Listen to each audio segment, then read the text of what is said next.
Lunar Reactions are confirmed to be the newest regional mechanic in Nod-Krai.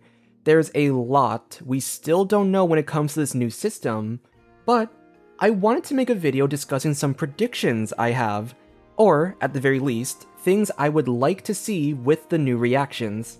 I have a tendency to shorten the term into Lunar Actions because my brain just likes to do that for some reason. So just keep that in the back of your mind if you hear me use that term, they're the same thing. Now, I really want this video to be an established prediction video, but I am kind of fighting the clock here against possible leaks and beta information coming out. So I'm hoping some of the info stays under wraps at least until I post this video, because it would really suck for something to be confirmed or debunked before I even get this video released. All of these ideas stem from previous ideas I've had in the past, so even if these don't become a real thing, you can also consider this video as maybe a teaser for concepts I plan to share in the future. Anyway, disclaimers, timestamps, social media links, music credits, and a link to my Discord server are all down below. Captions are available if you need them. Without further ado, enjoy my rambling. In 5.8, we'll be getting Lunar-Charged as kind of our teaser reaction. And there's a lot we do know about this that we might be able to use for other reactions in the future. For starters, LC is going to have a pooled damage amount. Every unit who contributes to the reaction has their EM and crit stats looked at. For every tick of damage, the unit who contributes the highest amount deals their full value. The second highest deals only half as much damage, and everyone after that deals 1/12 of their damage. From this system, here are a few things I'm assuming for the rest of the reaction system. 1. Crit matters more on EM scaling units now. Characters like Sucrose or Kazuha, who wouldn't really build themselves for personal damage, can now gain a little boost with crit stats if they run Lunar teams. So if you just happen to get some decent substat pulls, you'll now be able to put those crit stats to use. Second, even if a character isn't the trigger for a reaction, the pool damage scaling now means that aura characters can contribute damage through their EM stats. In a reaction like EC, ownership of the reaction is constantly shifting, but now, everyone contributes their share of value no matter what. Down the line, this kind of system makes a lot of teams a lot more prevalent. As of right now, I'm playing with a couple assumptions when it comes to how Lunar Actions will function. 1. Ownership between units will continue to be based around a pooled damage system. 2. The way auras currently interact in the game will not change. For example, LC maintains the same property as EC, where the Electro and Hydro auras can coexist on an enemy. I'm assuming other reactions will work the same way. So, using these rules, there's the list of implications I'll make as to what we might see within the future system. Starting off, Bloom teams will see a massive buff in damage and consistency. In our current state, it's recommended to trigger Bloom with Hydro on Dendro, since it consumes less of the Dendro aura. Doing this allows you to create more Dendro cores, but in order to maximize Bloom damage, Hydro units would have to build EM, which takes away utility from their actual kit. Conversely, Dendro on Hydro consumes the entire Hydro aura, meaning less cores are generated.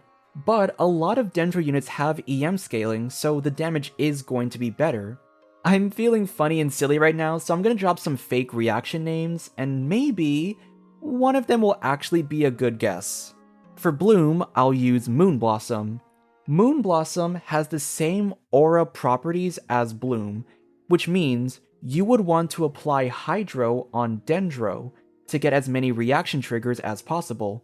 But if we take into account the EM pooling, your Dendro characters who have EM built would be the main contributors to that reaction.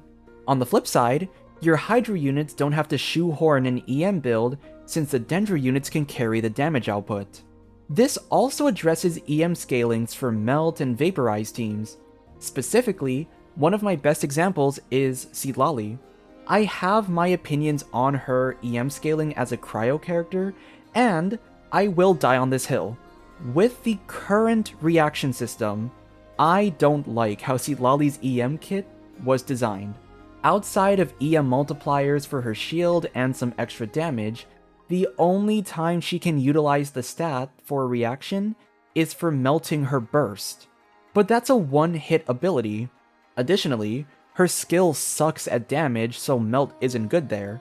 Finally though, she applies cryo really fast, which makes her really good for setting up a forward melt. But forward melt uses the pyro character's EM stat, so doing this means she doesn't use her own EM. We might get a lunar version of forward and reverse amplifying reactions, aka waxing or waning amplifying reactions. Get it? Cause moon phases? Just kidding. I don't know what you're thinking. I'm talking to myself in a room. Assuming we once again follow the whole EM pooling idea, Citlali could still be an aura for a forward melt, but her EM can still be relevant. This can also work for units in reverse reactions. For example, my Xingqiu here got a bit unlucky with the EM rolls, so he actually has around 200 EM. If he were to ever forward vape, this gets used, but he's usually an aura unit for reverse vaporize.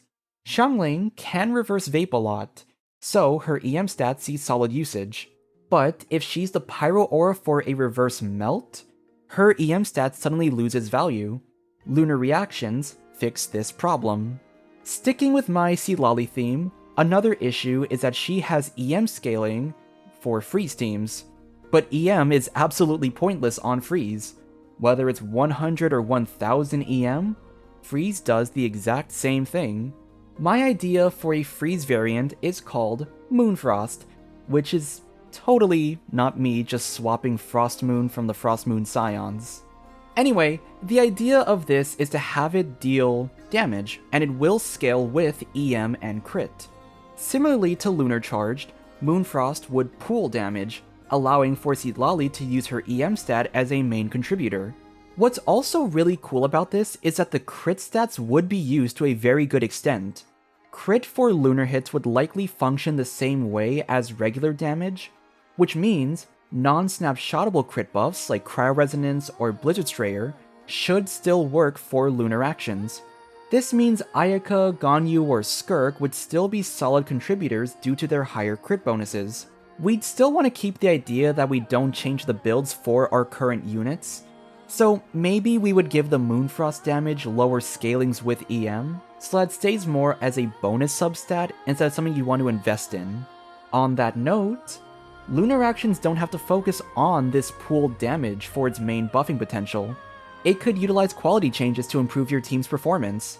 I always like the idea of a reworked overload, creating a crowd control effect. Let's call this one Moonplosion, which is my super weak attempt at a play on words for implosion. Triggering this would just pull enemies together instead of knocking them away. It originally played on the idea of magnetism themes, but since we're looking at moon concepts, this version plays more into gravitational pulls. Freeze could see a similar buff. If we play into the idea of lower damage scalings, the quality of life changes would be really nice to have. This idea is not an original idea of mine. I think everybody has wanted this for some time now, but Moonfrost could be considered as a frozen aura even on bosses. This allows for Shatter on bosses, maximizing Blizzard crit rate on bosses, and it might make it easier to run those freeze teams that use the innate Cryo aura for forward melt. These next two ideas are going to be a throwback. I made rework concepts for Shatter and Crystallize when I first started making Genshin content, and this was like 2 years ago. To this day, I still want this idea to be real. A Lunar Shatter, which maybe I would call Fissure, would transform Shatter into an amplifying reaction. Whatever hit triggered the Fissure gets boosted. This means any element can trigger this reaction. Physical hits from Fremine or Eula would get amplified. Chongyun's cryo hits would get amplified. If you were to run Kaveh and Shatterbloom, his Dendro damage gets amplified. And Geo hits innately trigger Shatter on frozen enemies, so they also get amplified. Speaking of Geo, Crystallize has some pretty cool ideas as well. Changing Crystallize Shard to Moon Shard sounds a little bit generic, so I'm going to call these Stellar Shards. You pick them up, generate a shield, which hopefully has better shield capabilities, but you also get a bonus effect. It could be general elemental damage buffs, it could do a res shred based on the element, or it could provide unique stat buffs based on the element. Pyro could be attack, Hydro is HP, Cryo crit, and Electro could be EM for quicken, or ER for the energy themes. I also have an idea for a damage version of Stellar Shards, but this requires me to segue into the next section. With the release of Lunar Reactions, we also have the potential to see completely new reactions. The big one I have is Sandstorm, the Anemo and Geo reaction. Just remember, I don't want to change how elemental auras work, which means we wouldn't be able to use Anemo and Geo as an aura element, we still have to make sure that they are the triggers. So how do we play around this mechanic? The idea I have is that Stellar Shards can be picked up for defensive utility, or you can apply Anemo to break the shard and create a Dust Storm. The storm will deal continuous elemental damage based on the element of the shard, and it pools the EM and crit stats of the Petch, Anemo, and Geo units. This reaction does not reapply the Petch aura, so only the Anemo swirls maintain that property. But a Dust Storm applies a taunting effect to simulate blindness from the dust. The other new reaction everyone is anticipating is Rhymegrass. Rhymegrass is the reaction we got for Imaginarium Theater, which is Dendro and Cryo. It also had a sub-effect of Electro Synergy, and I can definitely imagine it's having additional effects for Pyro and Hydro. Now, for this last section, I wanted to introduce my ideas on how we can make Lunar Reactions accessible without the need for Nod-Krai units. We can assume that Traveler is getting some Nod-Krai lunar synergies. We can also assume a free 4-star is getting added. So the idea of making Lunar Reactions free to play accessible isn't like a major prediction, but I want to look at the more fun ideas of how you can implement that accessibility. On a scale of prediction versus fun concept, this is definitely more of a fun concept. It's less realistic, but I do want to share it. First idea is that it would be similar to Phlogiston in Natlin. Within Nod-Krai borders, all units can access Lunar Reactions, even if not teamed with Nod-Krai characters. This allows for like team experimentation and overworld content. It also means that you can maybe use like Lunar Reactions for puzzle content, but it requires Nod-Krai units for endgame content. The idea of making it border accessible is kind of tied into lore, I guess. Maybe Nod-Krai is under the Moon God's protection, so Lunar Reactions become an accessible thing. Idea 2 I have is where things definitely slide into unrealistic, but fun. With all these themes around the moon, I thought it would be a really cool idea to have Lunar Reactions be accessible based on the real-life moon phases.